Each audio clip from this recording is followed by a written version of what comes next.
Hello साथियों, नमस्कार। अपने ही चैनल पर आपका स्वागत है। आज के अपने समाचार खास शिक्षा विभाग से, बिहार से, पटना से, अपने ही देश दुनिया से। इंटरमीडिएट परीक्षा के लिए ऑनलाइन आवेदन 22 तक। STT कल से 9 जिलों में बनाएगा परीक्षा केंद्र। शिक्षकों का कागजी काम घटे तो सुधरेगी पढ़ाई। नए साल में ATM से PF की रकम निकाल सकेंगे।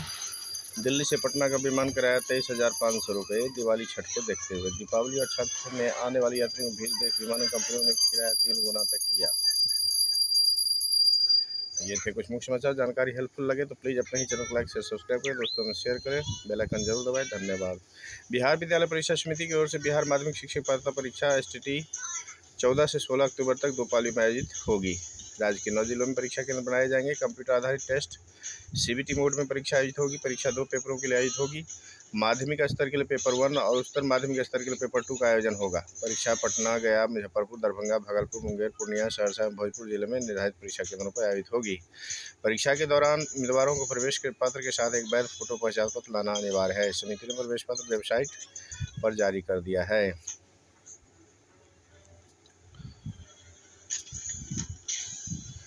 बिहार में स्कूली शिक्षा की गुणवत्ता को बेहतर बनाने की दिशा में लगातार प्रयास किए जा रहे हैं। स्कूलों के भवन बनाए गए हैं और विद्यार्थियों के लिए पोशाक, साइकिल, छात्रवृत्ति जैसी कई योजनाएं शुरू की गई हैं। लेकिन अभी कई चुनौतियां गुणवत्तापूर्ण शिक्षा में राह में बाधा है। विषयवार शिक्षकों की कमी, शिक्षकों पर गैर शैक्षणिक कार्यों का बोझ, नामांकन में गिरावट और पढ़ाई के प्रति बच्चों की अरुचि जैसी समस्याएं कायम है। इन चुनौतियों को समझने और उनके समाधान तलाशने के उद्देश्य से हिंदुस्तान के बोले बिहार अभियान के तहत रविवार को संवाद का आयोजन किया गया। इसमें शिक्षा विभाग के सेवानिवृत्त अधिकारी, शिक्षक और शिक्षाविद शामिल हुए। सभी ने माना कि शिक्षा में सुधार के लिए प्रशासनिक पहल के साथ अभिभावकों, शिक्षकों और विद्यार्थियों की समान भागीदारी भी जरूरी है।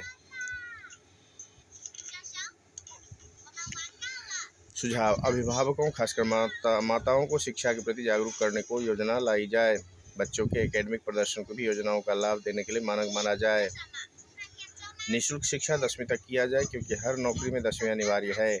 प्रधान शिक्षक पर जिम्मेदारियों का विकेंद्रीकरण हो। सामूहिक इकाई के रूप में काम हो। प्रत्येक स्कूल में काउंसलर शिक्षक की नियुक्ति हो। माताओं की बैठक होनी चाहिए। शिक्षकों को प्रशासनिक कार्यों से मुक्त किया जाए।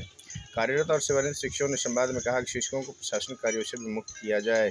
उन्होंने गैर शैक्षणिक कार्यों में NGO की सहभागिता के सुझाव दिए। वहीं शिक्षाविदों ने बच्चों से आत्मीय लगाव कर उन्हें कलात्मक ढंग से पढ़ाने की बात पर जोर दिया। सभी ने इस बात पर सहमत दिखे कि शिक्षा व्यवस्था में शामिल प्रशासनिक पदाधिकारी, जनप्रतिनिधि, शिक्षक और विभाग सरकारी विद्यालयों में पढ़ रहे बच्चों को अपना बच्चा मानकर ध्यान दें तो स्कूली शिक्षा की गुणवत्ता बढ़ेगी। शिक्षण से जुड़े लोग इस पेशा को सेवा माने। संवाद से शामिल शिक्षकों ने कहा कि बच्चों को मिलने वाली छात्रवृत्ति में प्रदर्शन भी एक मानक बने, जिससे बच्चों में शिक्षा प्रति रुचि बढ़ेगी। शिक्षकों ने कहा कि भाषा भी शिक्षा की गुणवत्ता में एक कारक है। स्थानीय निकाय शिक्षकों को एक छोर से दूसरे छोर भेज दिए जाने से भाषा की परेशानी होती है।